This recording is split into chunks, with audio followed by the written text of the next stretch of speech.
जय हिंद दोस्तों, ये वीडियो जो डिस्कशन का है वो आपको पूरा देखना है, कंप्लीट देखना है। इस वीडियो में प्रीलिम्स में जो इंपॉर्टेंट क्वेश्चन जो प्रीलिम्स में आ सकते हैं वो सारे डिस्कशन किए जाएंगे टू द पॉइंट, बिना इधर उधर की बात किए हुए सीधे क्वेश्चन आंसर डिस्कशन किए जाएंगे। आपको कोशिश ये करनी है एटलीस्ट ऑडियो ईयरफोन लगा के ऑडियो जरूर सुन लेना है इन वीडियोस का, कोशिश ये होनी चाहिए। अगर आपके पास समय है तो आप इंपॉर्टेंट जो अंडरलाइन जो किया जा रहा है उसके आप नोट्स भी बना सकते हैं, क्योंकि वो एग्जाम में सीधे सीधे आने के चांसेस हैं और सबसे बड़े आपके आखिरी समय में रिवीजन के लिए बहुत ही महत्वपूर्ण होंगे। अगर आप खास तौर पे यूपीएससी हिंदी की प्रीलिम्स की टेस्ट सीरीज और प्री क्रैश कोर्स या इनमें से कोई एक ज्वाइन किए हैं तब तो ये वीडियो जरूर देखिए, क्योंकि ये आपके लिए वहां पे कॉम्प्लीमेंट्री का काम करेगा और आपकी तैयारी में बहुत ज्यादा हेल्पफुल होगा। तो ये वीडियोस देखिए और पूरा देखिए, लाइक शेयर सब्सक्राइब करना बिल्कुल मत देखिएगा, वीडियो पूरा देखिएगा अंत तक। हेलो दोस्तों, यूपीएससी हिंदी के ऑनलाइन प्लेटफॉर्म में आप सभी का स्वागत है। हम यहाँ पर यूपीएससी हिंदी के द्वारा चलाई गई यूपीएससी पेपर की टेस्ट सीरीज के थर्ड पेपर को डिस्कस करने वाले हैं। इस पेपर का कोड है 2303। तो चलिए अपना डिस्कशन स्टार्ट करते हैं। हमारा सबसे पहला क्वेश्चन जो कि उपचारात्मक याचिका यानी कि क्यूरेटिव पिटीशन पे बेस्ड है। तो पहला स्टेटमेंट जो है इसका बोल रहा है कि यह अंतिम दोष सिद्धि के विरुद्ध पुनरीक्षण याचिका खारिज होने के लिए दायर किया जाता है। नेक्स्ट, इसका भारतीय संविधान के अंतर्गत उल्लेख किया गया है। नेक्स्ट, यह 5 वरिष्ठतम न्यायाधीशों की पीठ द्वारा स्वीकृत किए जाने पर स्वीकार किया जाता है। तो देखिए, ये जो क्यूरेटिव पिटीशन है, उपचारात्मक याचिका, इसके बारे में कुछ आपको मैं बताना चाहूंगी।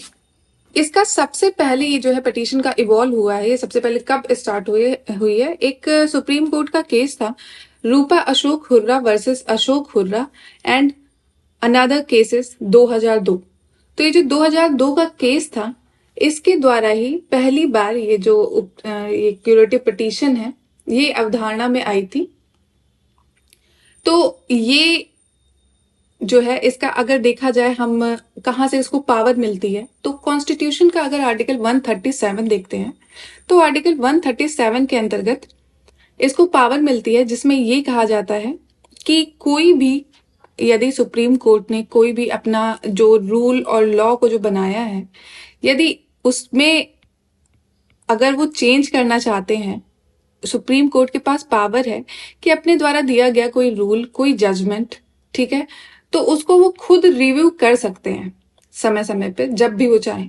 कि आपने सुप्रीम कोर्ट ने अगर कोई जजमेंट दिया है आज से 5 साल पहले या कभी भी दिया है, तो सुप्रीम कोर्ट के पास पावर है कि वो अपने उस जजमेंट को दोबारा निकाल के उसको रिव्यू कर सकते हैं, उसमें चेंजेस कर सकते हैं और नया जजमेंट दे सकते हैं। तो ये बात रही कॉन्स्टिट्यूशन में जो आर्टिकल 137 ये पावर देता है, जो 145 आर्टिकल है, ठीक है। लेकिन इसको डायरेक्टली नहीं कहीं पर भी मेंशन किया गया है क्यूरेटिव पिटीशन जैसी चीज, लेकिन एक तरह से ये पावर दी जाती है इसको 137 आर्टिकल के अंतर्गत। तो ये बात हुई उपचारात्मक याचिका की। और ये जो क्यूरेटिव पिटीशन है ये जब भी आती है, जब ये सर्कुलेट होती है, तो सबसे पहले जो 3 सीनियर मोस्ट, जो सबसे ज्यादा वरिष्ठतम न्यायाधीश हैं जो कि सुप्रीम कोर्ट के, उनके पास जाती है। और फिर जिन्होंने वो जजमेंट, मान लीजिए किसी भी केस से रिलेटेड जो क्यूरेटिव पिटीशन है वो जिस बेंच ने पास किया था, उन जजेस के पास जाएगी और मेजॉरिटी, उनकी जो मेजॉरिटी होगी यदि एक्सेप्ट कर लेती है, तो फिर वो मेजॉरिटी के द्वारा फिर क्यूरेटिव पिटीशन को सुनवाई आगे बढ़ाई जाएगी, ठीक है। तो ये पहला जो स्टेटमेंट है, ये स्टेटमेंट तो बिल्कुल सही है। और फिर उसके बाद यदि सेकेंड स्टेटमेंट देखें कि भारतीय संविधान के अंतर्गत उल्लेख किया गया है, तो ये स्टेटमेंट रॉन्ग है। इस आर्टिकल के थ्रू पावर मिलती है सुप्रीम कोर्ट को ये करने की, ना कि इस आर्टिकल में मेंशन है। तो ये बात आपको ध्यान रखनी है। फिर उसके बाद यह 5 वरिष्ठतम न्यायाधीश की पीठ द्वारा स्वीकृत किए जाने पे स्वीकार किया जाता है। 5 वरिष्ठतम नहीं, 3 वरिष्ठतम। तो इसका जो आंसर हो जाएगा ए हो जाएगा केवल 1। तो चलिए अपने नेक्स्ट क्वेश्चन पे आते हैं, जो कि आर्टिकल 23 यानी कि अनुच्छेद 23 से रिलेटेड है।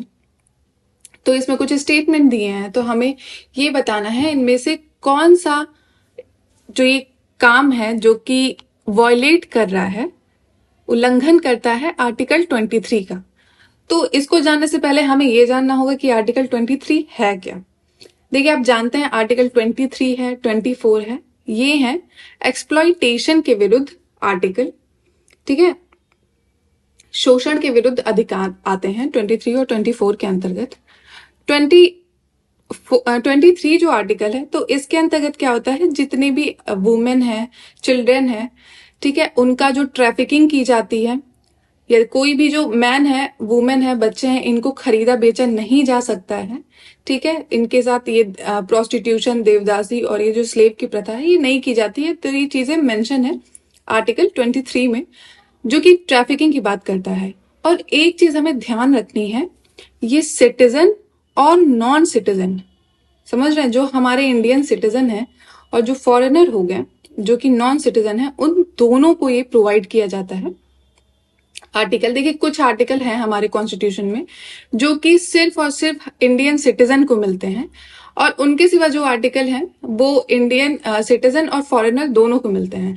तो ये जानना बहुत जरूरी है। तो इसके लिए हम देखिए, एकदम रट्टा मार लेना है कि जो कॉन्स्टिट्यूशन ऑफ इंडिया में जो फंडामेंटल राइट है, ठीक है, तो इसके अंतर्गत आर्टिकल 15 हो गया, 16 हो गया, 19 हो गया, 29 हो गया, 30, ये सिर्फ 5 आर्टिकल रट लीजिए जो कि सिर्फ और सिर्फ इंडियन सिटीजन को मिलते हैं, बाहर वाले किसी को नहीं मिलते हैं, ठीक है। तो ये हो गया 15, 16, फिर उसके बाद 19 आया, फिर उसके बाद 29 आया, फिर 30। चलिए, ये एक इंपॉर्टेंट इन्फॉर्मेशन जिसको आपको हमेशा याद रखना है।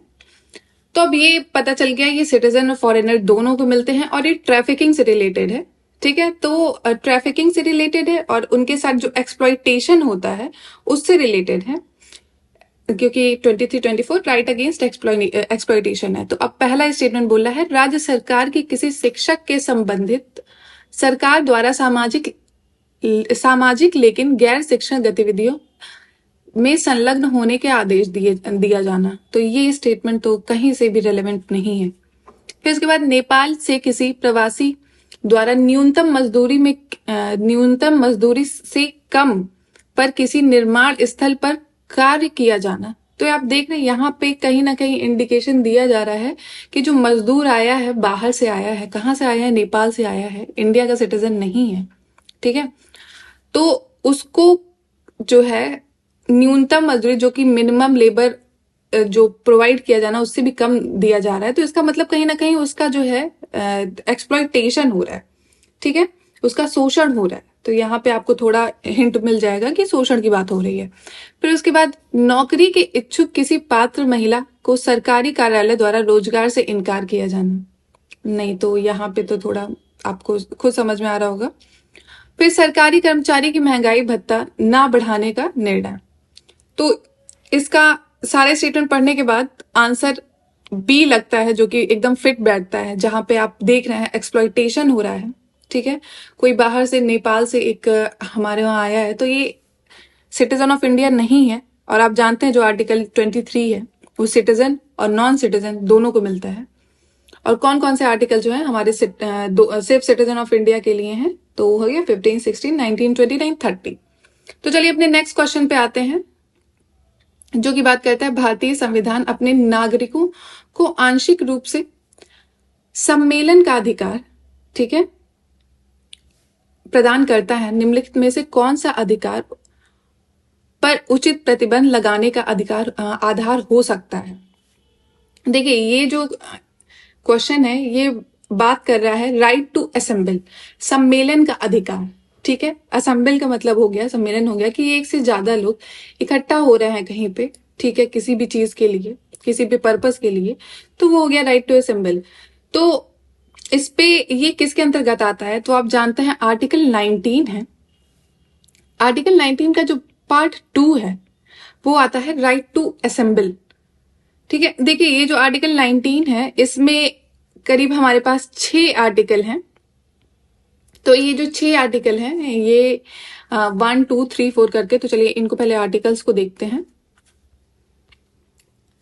जिसमें आ गया right to freedom of speech and expression, ठीक है, देखिए क्या है ये जो आर्टिकल है, इसका अगर रटने का तरीका देखा जाए तो कोई भी जो राइट है, आप सबसे पहले स्टार्ट करते हैं। यदि आप मान लीजिए इंडिया में रहते हैं, ठीक है, आप स्पीच एंड एक्सप्रेशन जो सबसे पहला है वो तो सबको प्रदान है, ठीक है, कोई भी अपने हिसाब से कुछ भी बोल सकता है, कुछ भी एक्सप्रेस कर सकता है। तो ये right to speech and expression हो गया सबसे पहला।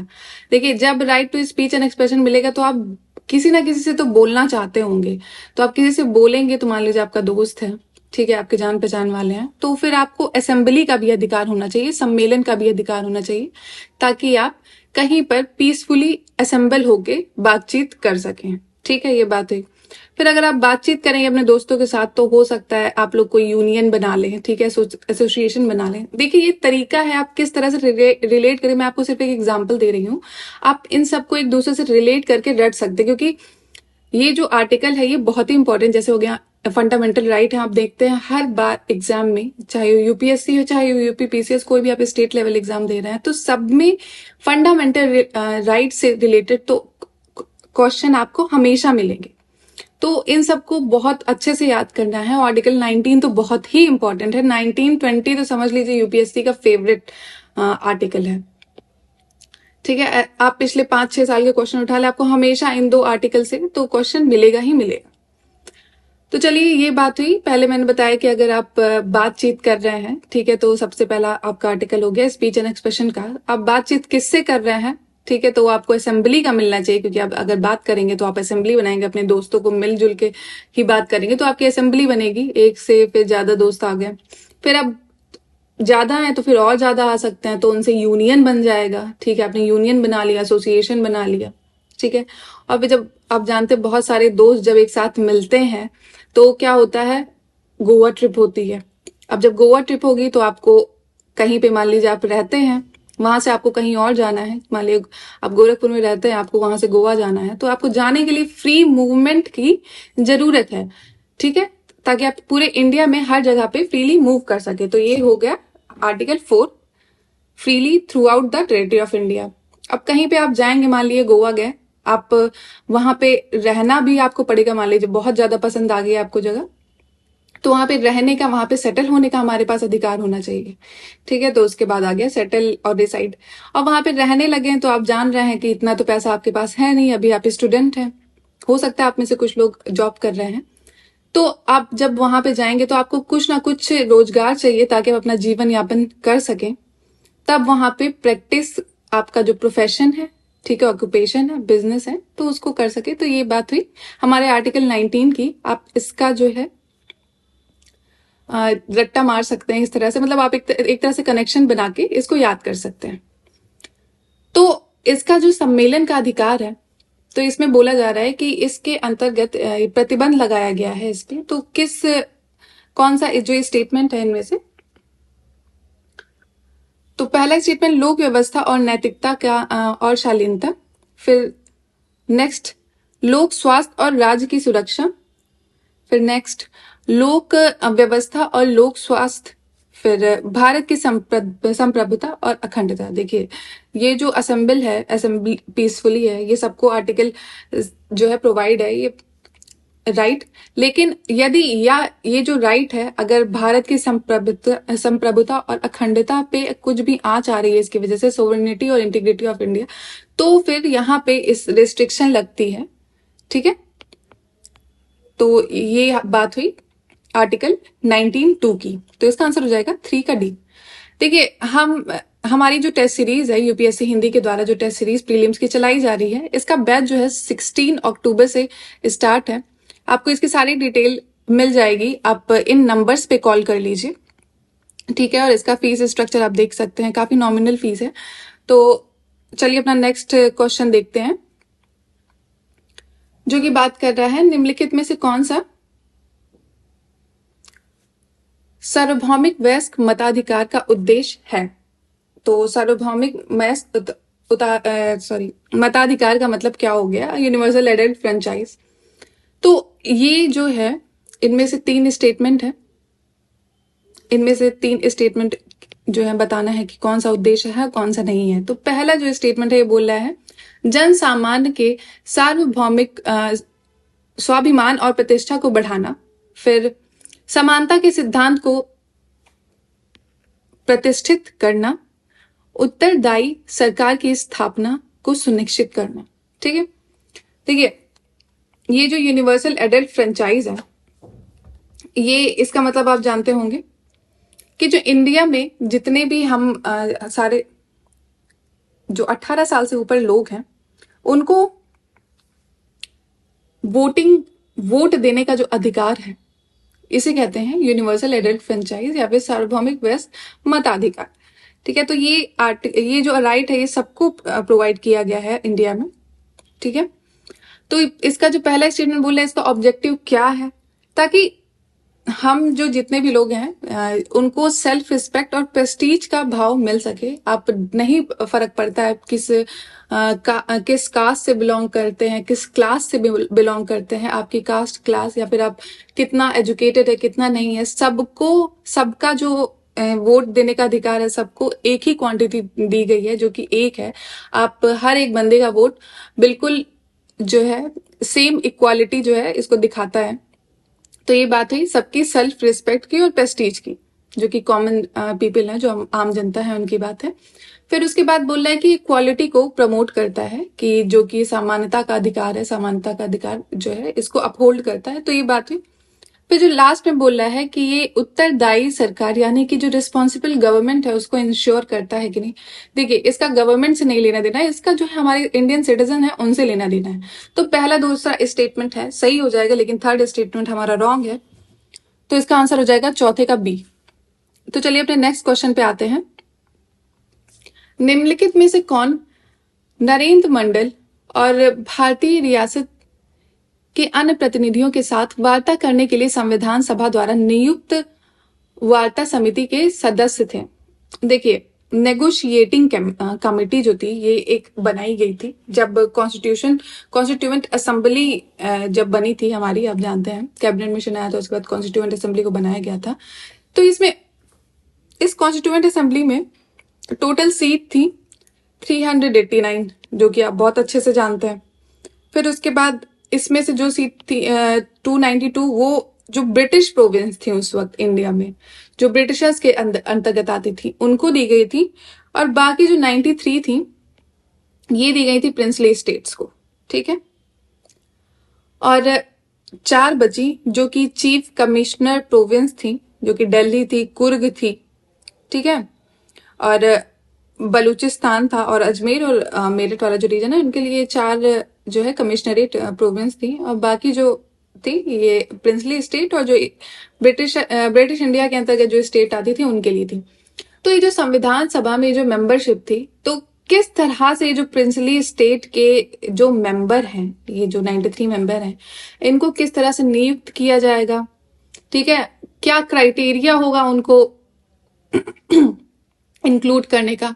तो ये बहुत सारी चीजें थी जो डिसाइड करती कि ये जो इनका जो इंक्लूजन है ये कैसे होगा और किस तरह से इनका प्रॉपर ऑर्गेनाइजेशन होगा। तो ये प्रिंसली स्टेट के जो 93 मेंबर थे उनके लिए ये बनाई गई थी नेगोशिएटिंग कमिटी।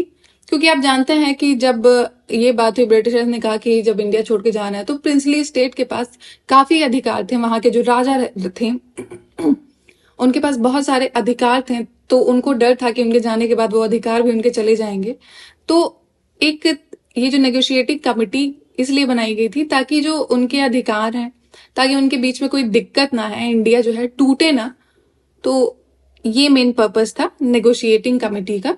आई थिंक आपको समझ में आ गया होगा। तो इसके जो मेंबर थे, तो इसके मेंबर काफी फेमस लोग थे, जैसे कि पंडित जवाहरलाल नेहरू, फिर मौलाना अब्दुल कलाम आजाद, फिर सरदार वल्लभ भाई, फिर पट्टा भाई सीतारमैया, फिर शंकर राव देव, और फिर एक ऑनरेबल सर गोपाल स्वामी अयंगर।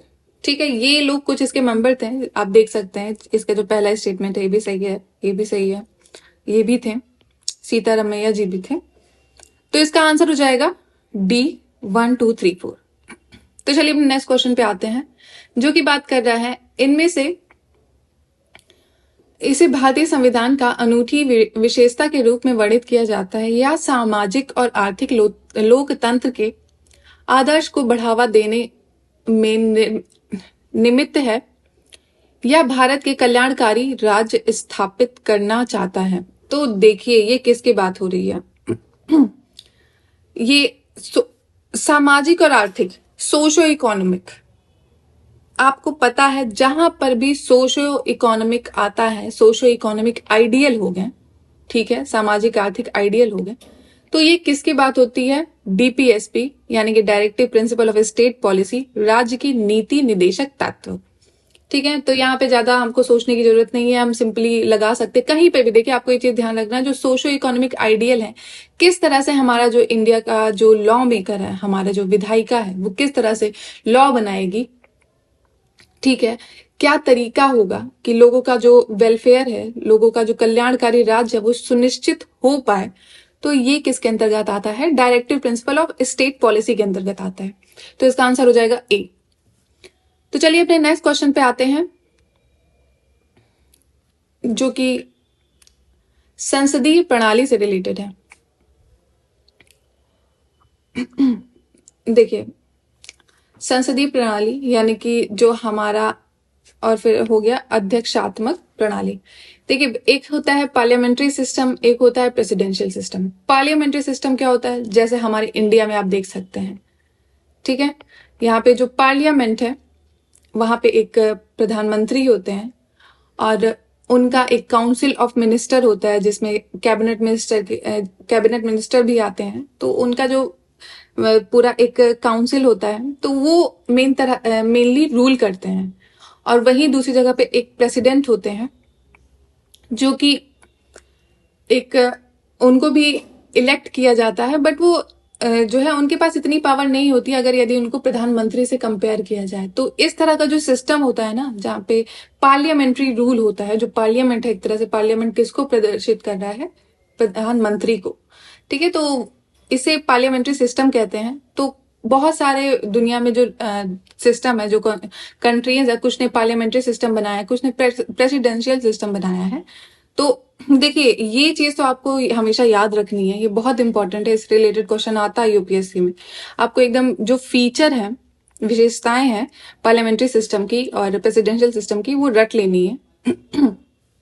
ठीक है, तो चलिए उससे पहले मैं कुछ फीचर इसके बता देती हूँ। जैसे कि यदि पार्लियामेंट्री सिस्टम देखा जाए, तो इसका पहला है डुअल एग्जीक्यूटिव। ठीक है, डुअल एग्जीक्यूटिव कौन हो गया? एक तो हमारा प्राइम मिनिस्टर होंगे, एक दूसरे प्रेसिडेंट हो गए। ठीक है, फिर यहाँ पे सिंगल एग्जीक्यूटिव, ये कार्यपालिका की बात हो रही है। ठीक है, और फिर दूसरा हो गया मेजोरिटी पार्टी रूल। आप देख सकते हैं, देखिए पार्लियामेंट्री सिस्टम जहां आप इंडिया के पार्लियामेंट से आप रिलेट कर लेंगे, तो आपको जो है इजिली समझ में आ जाएगा। ठीक है, फिर उसके बाद मेजोरिटी पार्टी रूल हो गया। इसमें क्या होता है? प्रेसिडेंट और लेजिस्लेचर जो है वो अलग अलग इलेक्ट होते हैं। जैसे कि आप यूएसए का देख सकते हैं, यूएसए का जो मॉडल है प्रेसिडेंशियल मॉडल पे बेस्ड है। ठीक है, यूएसए के लिए आप कंपेयर कर सकते हैं इसको, और इंडिया के लिए पार्लियामेंट्री सिस्टम को कर सकते हैं। फिर उसके बाद हो गया कलेक्टिव रिस्पॉन्सिबिलिटी। आप जानते हैं कलेक्टिव रिस्पॉन्सिबिलिटी होती है, यदि अगर नो कॉन्फिडेंस मोशन जो है पास कर दिया जाएगा, तो पूरे के पूरे जो मंत्रिमंडल है उनको इस्तीफा देना पड़ता है। तो ये रिप्रेजेंट करता है। ठीक है, इनमें ऐसा कुछ नहीं होता है। फिर उसके बाद पॉलिटिकल होमोजेनिटी होती है, कि सबको जो है, जितने भी लोग हैं, सबकी समान पावर होती है पॉलिटिक्स में। जो लेजिस्लेचर की बात हो रही है, कार्यपालिका और विधायिका की। फिर उसके बाद डबल मेंबरशिप होती है, इसकी सिंगल मेंबरशिप होती है। ठीक है, फिर डबल मेंबरशिप यानी कि आप जानते हैं, जो आप लेजिस्लेचर का पार्ट है, जो भी आप देख सकते हैं, जो हमारा काउंसिल ऑफ मिनिस्टर हो गया, वो एक तरह से कार्यपालिका का भी पार्ट है, और उसके बाद विधायिका का भी पार्ट है। वो कानून भी बनाते हैं, ठीक है, और वो जो है रूल भी करते हैं। तो ये बात हुई डबल मेंबरशिप की। लेकिन यहाँ पे ऐसा नहीं है, सबका काम बटा हुआ है। और फिर लीडरशिप जो है प्राइम मिनिस्टर करता है मेनली, और इसमें जो है प्रेसिडेंट करता है, आप देख सकते हैं, जो बाइडेन। फिर उसके बाद यहाँ पे लोअर हाउस का डिसोल्यूशन हो जाता है 5 साल में। यहाँ पे ऐसा कोई प्रोविजन नहीं है। यहाँ पे पावर का फ्यूजन होता है, कि आप देख रहे हैं जो लेजिस्लेचर है, जो एग्जीक्यूटिव है, वो एक तरह से एक ही लोग होते हैं, बहुत ज्यादा अलग अलग नहीं होगा डिस्ट्रीब्यूशन। लेकिन यहाँ पे सेपरेशन ऑफ पावर होती है, सबका अलग अलग काम है, कोई काम एक दूसरे में मिल नहीं सकता है। तो ये कुछ पॉइंट थे पार्लियामेंट्री सिस्टम के और प्रेसिडेंशियल सिस्टम के, जो कि आपको याद रखने हैं। ठीक है, तो इसका जो पहला स्टेटमेंट बोल रहा है कि अध्यक्षात्मक प्रणाली के विपरीत भारतीय संसदीय प्रणाली में दोहरी कार्यकारिणी है। ठीक है, इसमें डुअल एग्जीक्यूटिव वाला सिस्टम बता रहा है। तो देखिए ये स्टेटमेंट जो है इसका, देखिए इसमें ये याद रखना है इनमें से कौन सा स्टेटमेंट सही नहीं है। ठीक है, सबसे पहले कभी भी आपको नहीं जहां पे दिख जाना आपको मार्क कर लेना है, वहां पे सही नहीं है। तो पहला स्टेटमेंट जो है ये इसका सही है, क्योंकि ऐसा होता है। अभी यहाँ पे बात हुई है डुअल मेंबरशिप वाली। ठीक है, फिर उसके बाद नेक्स्ट बोल रहा है अध्यक्षात्मक प्रणाली ये के विपरीत संसदीय प्रणाली अधिकार स्थित सरकार के गठन की अनुमति प्रदान करती है। ये स्टेटमेंट रॉन्ग है। फिर नेक्स्ट बोल रहा है ये अध्यक्षात्मक प्रणाली के विपरीत संसदीय प्रणाली कठोरता और शक्ति के पृथक्करण के सिद्धांत का पालन करती है। ये भी गलत है। देखिए इसका आंसर हो जाएगा 2 और 3। यहाँ पे हमने अभी बात की थी जो ये पार्लियामेंट्री सिस्टम है उसमें फ्यूजन ऑफ पावर होता है और separation of power presidential system में होता है। तो यहाँ पे उल्टा बोल रहा है।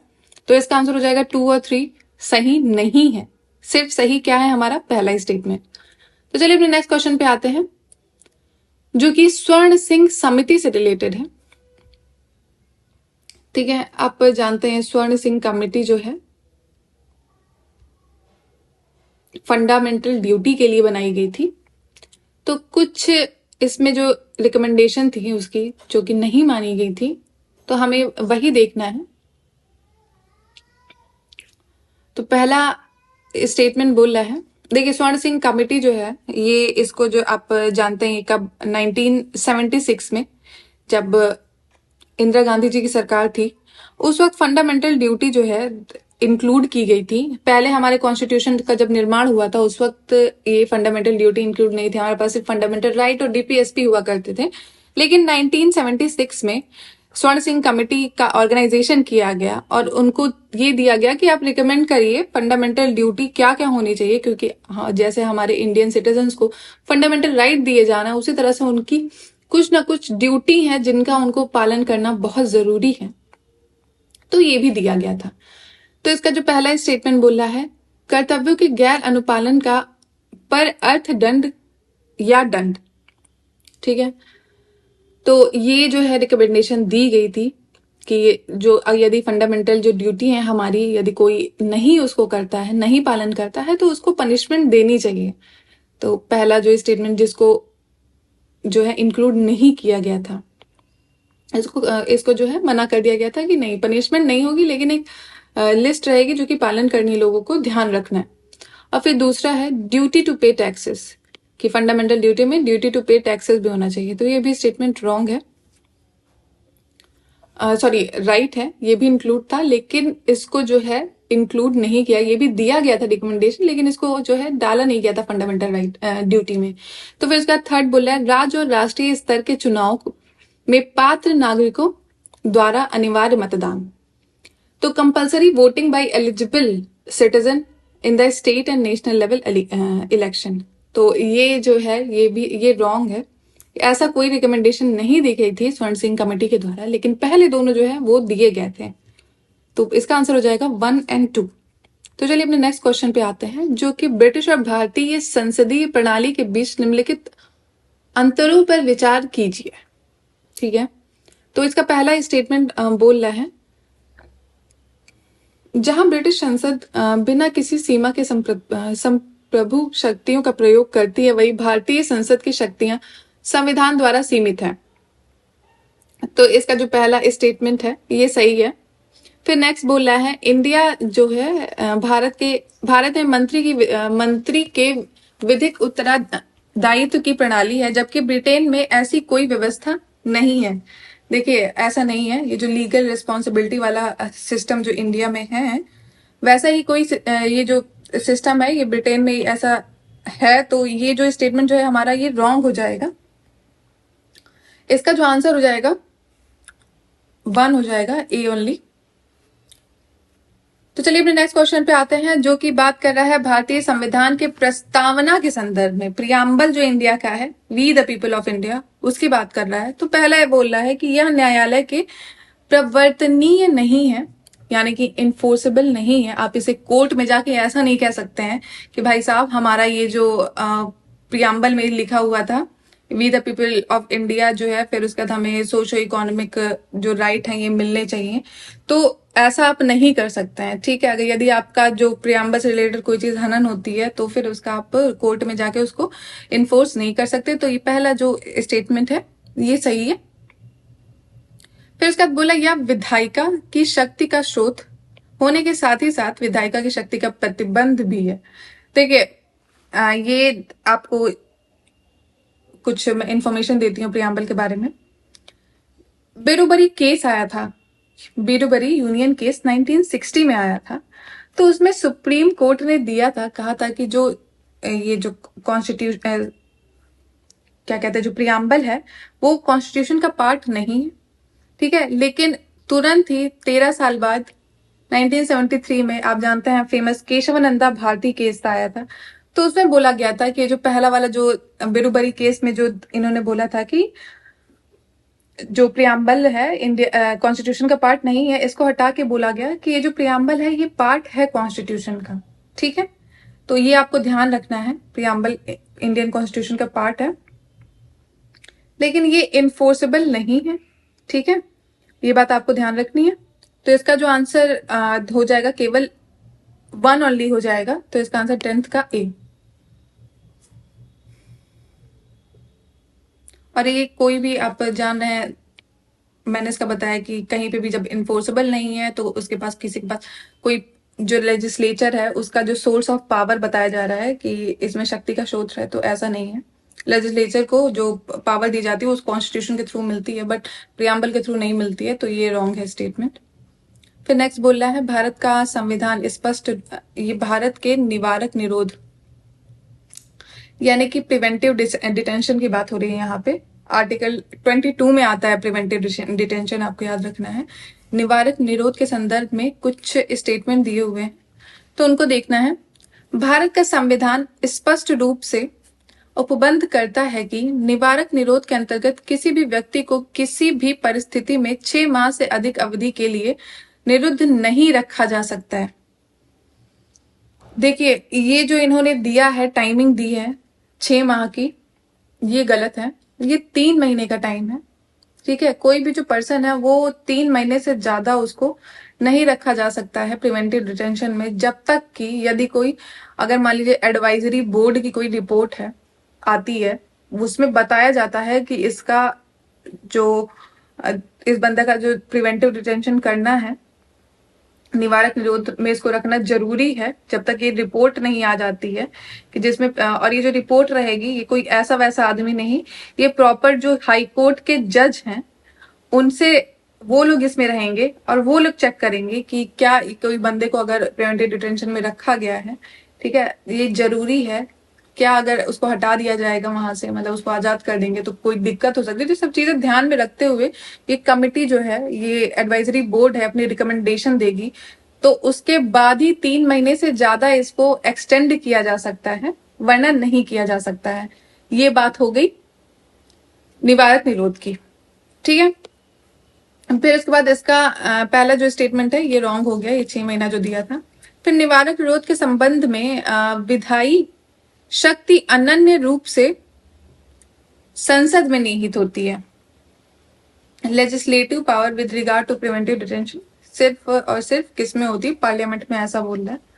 तो देखिए ये स्टेटमेंट भी रॉन्ग है। देखिए कॉन्स्टिट्यूशन ने ना डिवाइड कर दिया है दोनों के बीच में जो भी पावर होंगी प्रिवेंटिव डिटेंशन से लेके, जैसे कि मान लीजिए आपका प्रिवेंटिव डिटेंशन है, कुछ कुछ पावर पार्लियामेंट के पास है और कुछ कुछ स्टेट के पास है, तो उसका डिवीजन देखते हैं। तो पार्लियामेंट के पास किससे रिलेटेड है, डिफेंस से रिलेटेड है। सिक्योरिटी की अगर बात आ जाती है, यदि हमारे फॉरेन रिलेशन की बात आ जाती है, तो वहां पे जो प्रिवेंटिव डिटेंशन से रिलेटेड जितने भी रूल हैं वो पार्लियामेंट के हाथ में है। और इनके अलावा यदि पब्लिक ऑर्डर, जो लॉ एंड ऑर्डर है, जो स्टेट के पास रहता है, उसकी बात आती है, इसेंशियल कमोडिटी की बात आ गई, तो ये चीजें जो हैं स्टेट के पास रूल बनाने का अधिकार है। तो ये आपको ध्यान रखना है, ऐसा नहीं है कि सारे के सारे अधिकार जो है पार्लियामेंट को दे दिए गए हैं इसके अंतर्गत। तो इसका सेकेंड स्टेटमेंट भी रॉन्ग हो जाएगा, तो इसका आंसर हो जाएगा डी, ना तो एक ना तो दो, ना तो दो ना तो एक। ठीक है, फिर उसके बाद 12वां क्वेश्चन, संविधान की तीसरी अनुसूची किसकी शपथ या प्रतिज्ञान के प्रारूप से संबंधित है? देखिए, तीसरी अनुसूची में क्या आता है, पहले तो ये हमको जानना इंपॉर्टेंट है, ओथ और अफर्मेशन। ओथ और अफर्मेशन का मतलब आप जानते हैं, ये जो जितने भी हमारे नेताजी लोग हैं, ये लोग जो अपनी सच्ची सच्ची कस्में खाते हैं, ठीक है, वो आती हैं इसके अंतर्गत, तीसरी सूची के अंतर्गत आती हैं। शपथ और प्रतिज्ञान, आपको पता है शपथ और प्रतिज्ञान में अंतर क्या है?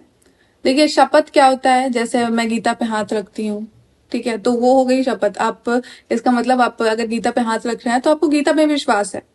और वही अफर्मेशन की बात होगी, प्रतिज्ञान की बात होगी, कुछ लोग होते हैं नहीं, जो बहुत ही मान लीजिए नास्तिक हैं, वो नहीं मानते हैं गीता को या फिर होली बुक्स को, तो वो हो गया प्रतिज्ञान अफर्मेशन। तो ये दो वर्ड हैं, इनको आप बस ध्यान रखिएगा कि लोग कंफ्यूजन होता है कि क्या अंतर होता है ओथ और अफर्मेशन में। तो चलिए, इसमें कुछ कुछ लोग होते हैं किनकी ओथ रहेगी, किनकी जो जो लोगों की ओथ इसके अंदर इंक्लूड होती है थर्ड शेड्यूल में, तो वो कौन कौन है? यूनियन मिनिस्टर है, ठीक है, और फिर उसके बाद जो कि पार्लियामेंट में संसद के निर्वाचन के लिए अभ्यर्थी जो हैं उनकी ओथ, फिर संसद के जो सदस्य हैं, मेंबर ऑफ पार्लियामेंट हो गया, फिर मेंबर ऑफ स्टेट लेजिस्लेचर, फिर सेम जैसे देखिए जो यूनियन मिनिस्टर हो गया है, और फिर उसके बाद जो पार्लियामेंट के कैंडिडेट हो गए इलेक्शन के लिए, फिर उसके बाद मेंबर ऑफ पार्लियामेंट हो गया। तो उसी तरह से स्टेट के भी जितने स्टेट मिनिस्टर हो गए, फिर स्टेट के जो मेंबर हो गए जो इलेक्शन के लिए, फिर उसके बाद मेंबर ऑफ स्टेट हो गए, मेंबर ऑफ स्टेट लेजिस्लेचर हो गए, तो ये सब इंक्लूडेड है, जैसे यूनियन में वैसे ही स्टेट का। और इसके अलावा ये बहुत अच्छे से हमको याद रखना है, कैग, कॉम्प्ट्रोलर ऑडिटर जनरल, ये रहता है, और फिर सुप्रीम कोर्ट के जज आ गए और हाई कोर्ट के जज आ गए, तो ये लोग इसमें इंक्लूड हैं, ये मिनिस्टर्स के अलावा, और ये हमको याद रखना है। लेकिन संघ लोक यूपीएससी के जो अध्यक्ष हैं उनका ओथ नहीं है, ये हमको ध्यान रखना है। तो इसका आंसर क्या हो जाएगा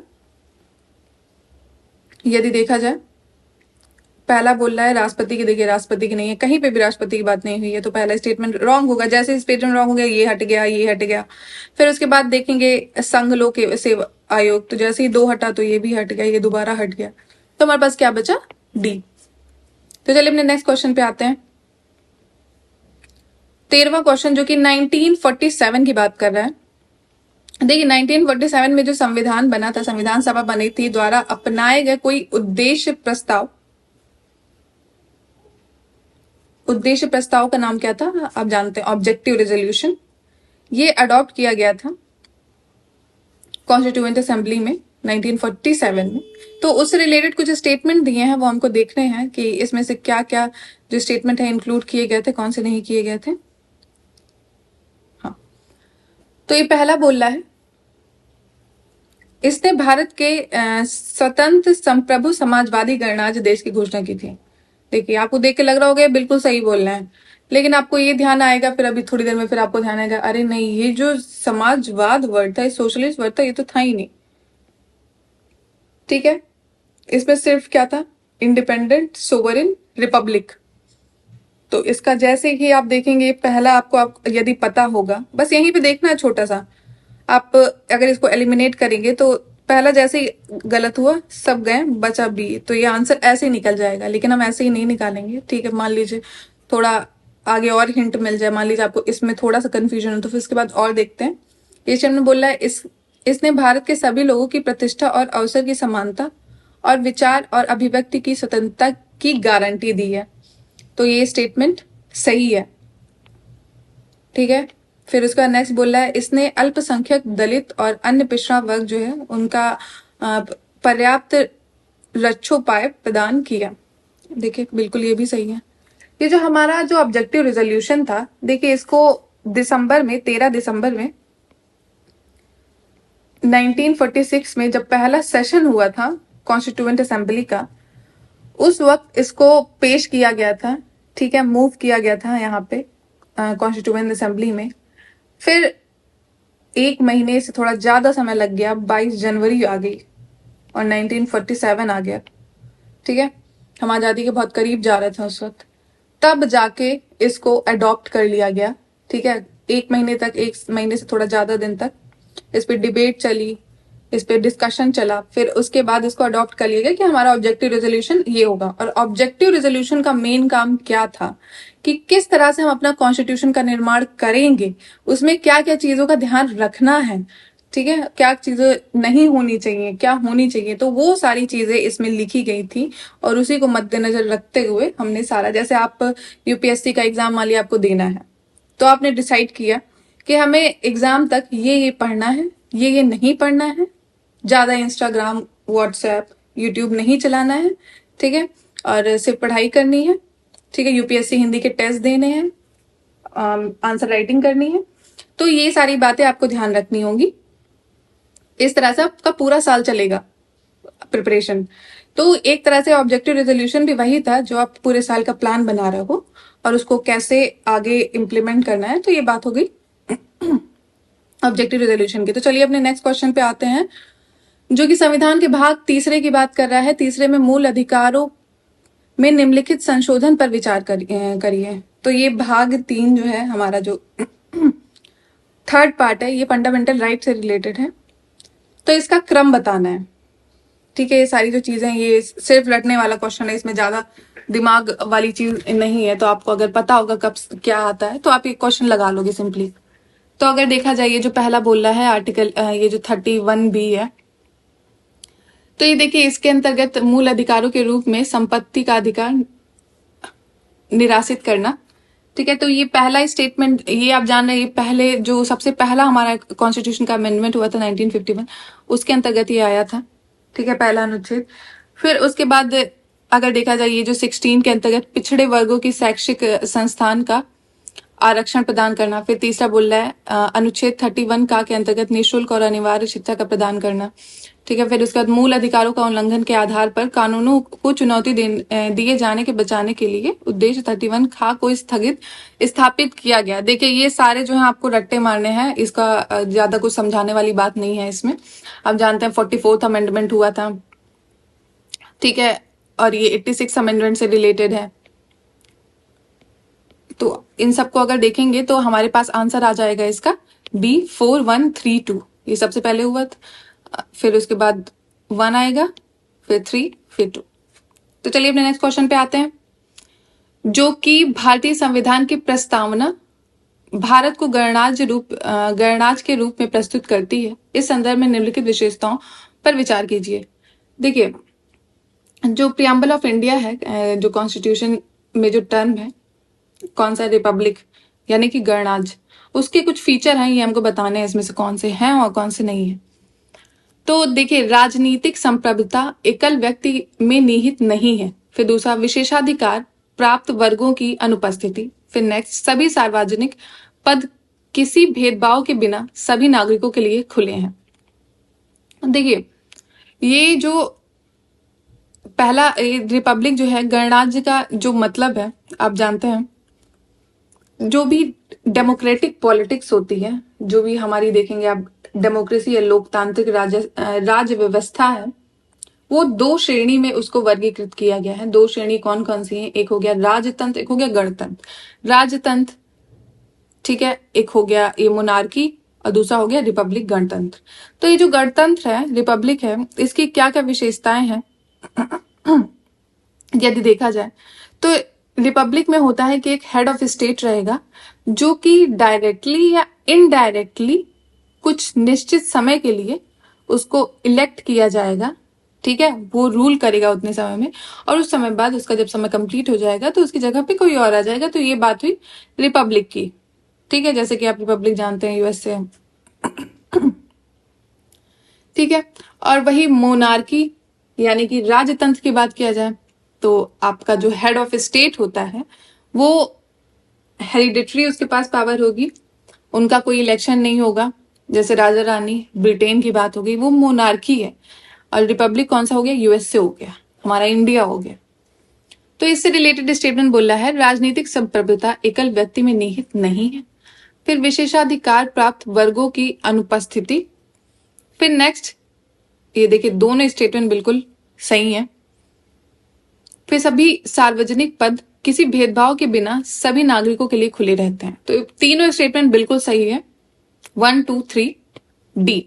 तो चलिए अपने नेक्स्ट क्वेश्चन पे आते हैं, जो कि भारत के संविधान के निम्नलिखित प्रावधान में से किसका शिक्षा पर प्रत्यक्ष प्रभाव है। देखिए इंडियन कॉन्स्टिट्यूशन में कुछ कहीं कहीं पे जो इंडिया की जो शिक्षा है, एजुकेशन सिस्टम है, उसकी बात की गई है।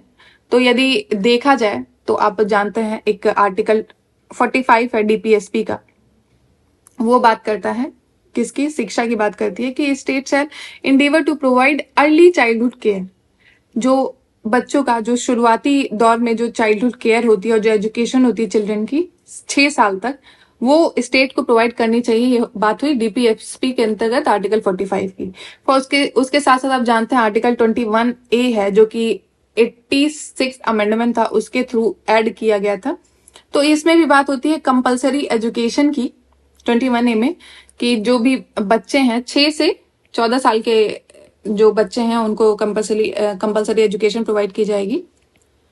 फिर उसके बाद अगर बात की जाए आपकी फंडामेंटल ड्यूटी आ जाती है, उसका जो पार्ट 4A है वो भी बात करता है कि इसको भी कॉन्स्टिट्यूशन अमेंडमेंट आप जानते हैं, फंडामेंटल ड्यूटी अभी हमने बात की थी 1976 में 42nd अमेंडमेंट के थ्रू इंक्लूड किया गया था।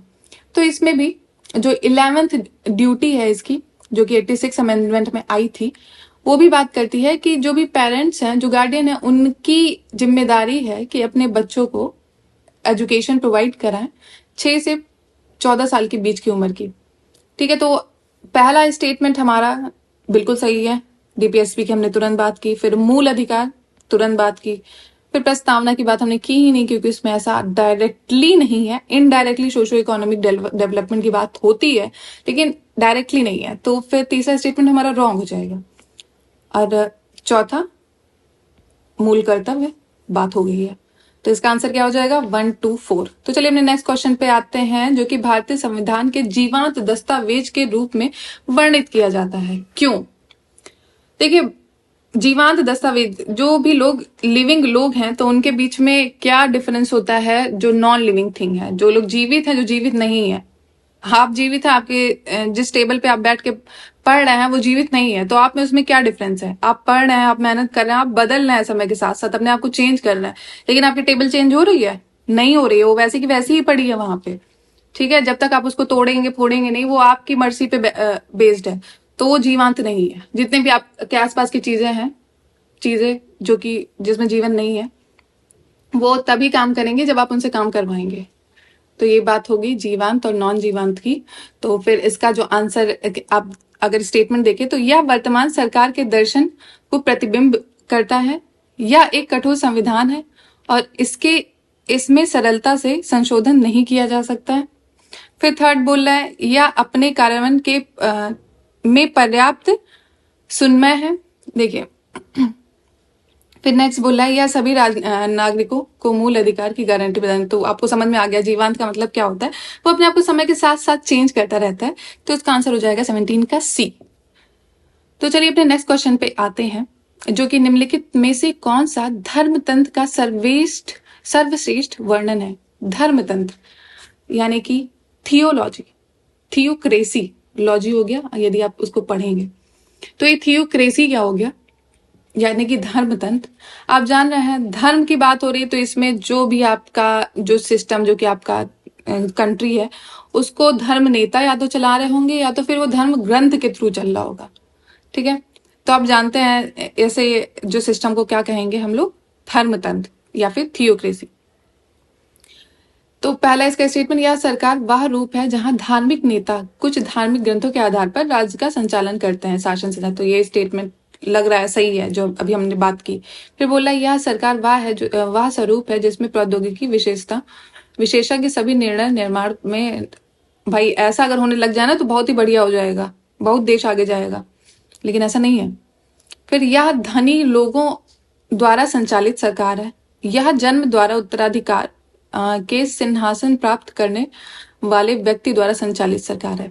देखिए पहला स्टेटमेंट बिल्कुल सही है, ज्यादा इसमें दिमाग नहीं लगाना है। यदि आप इसका एग्जाम्पल की बात करें तो आप जानते हैं फ्रेंच रिवॉल्यूशन हुआ था, उससे पहले फ्रांस में किसका राज था? चर्च का राज था। तो वो थियोक्रेसी थी। ये जो यूरोपियन स्टेट थी, यहाँ पे चर्च ज्यादातर जो रूलिंग करती थी, तो वो थियोक्रेसी रही है। ठीक है, तो चलिए अपने नेक्स्ट क्वेश्चन पे आते हैं, जो कि बात कर रहा है, कुछ स्टेटमेंट दिए हुए हैं, हमको ये बताना है, जो कि डीपीएसपी या जो नीति निदेशक तत्व है उनसे रिलेटेड है, उनमें गांधीयन प्रिंसिपल कौन से हैं। देखिए, जो डीपीएसपी है ये 3 पार्ट में डिवाइड है, आप जानते होंगे।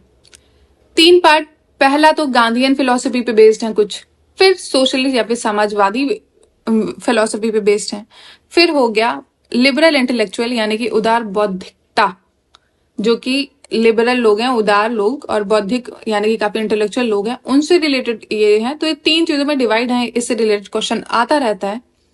ठीक है, तो आपको बताना है इसमें जो ऊपर स्टेटमेंट दिए कौन से गांधीयन फिलोसफी पे हैं। गांधी जी का आप जानते हैं, सिंपल से आदमी थे, बहुत ही महान इंसान थे। उनके लिए क्या चीज थी कि जो हमारा जो वीकर सेक्शन है उसको पावर दी जाए, मतलब उसको पावर इन द सेंस उसको एम्पावर किया जाए।